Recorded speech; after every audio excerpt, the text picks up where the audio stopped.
Jaganmohan Reddy sir చంద్రాల sir మీద full కోపమయ్యి sir మీద అంటున్నాడు.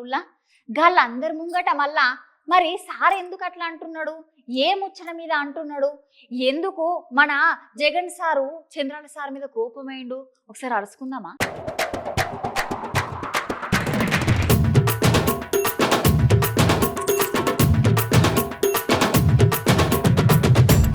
జగన్మోహన్ రెడ్డి సార్ అయితే ఆంధ్రప్రదేశ్ రాష్ట్ర ముఖ్యమంత్రి చంద్రబాబు నాయుడు సార్ను ఒక ఊపుండి అనుకోవాలనుల్లా.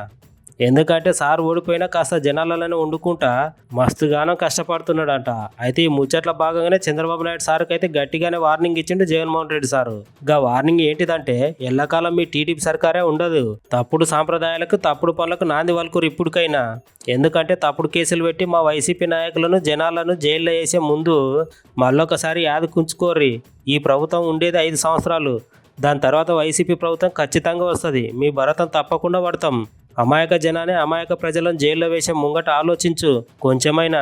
రేపు పొద్దున మీ నాయకులకు కూడా ఇదే గతి పడుతుంది అని మాజీ ముఖ్యమంత్రి జగన్ సార్ మాట్లాడుతున్నాడు. ఒక తప్పుడు సాంప్రదాయానికి మీరు నాంది పలుకుతా ఉన్నారు. ఇదే గన కొనసాగితే నేను చెప్తా ఉన్నా, మీ ప్రభుత్వం ఎల్లకాలం ఉండదు, మీ ప్రభుత్వం ఎల్లకాలం ఉండదు. ఒక తప్పుడు సాంప్రదాయానికి మీరు బీజం వేస్తా ఉన్నారు. ఇదే తప్పుడు సాంప్రదాయం ఒక సునామీ అవుతుంది.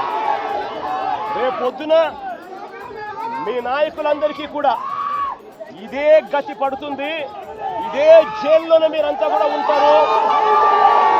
ఇది కూడా గమనించుకోండి అని చెప్తా ఉన్నా.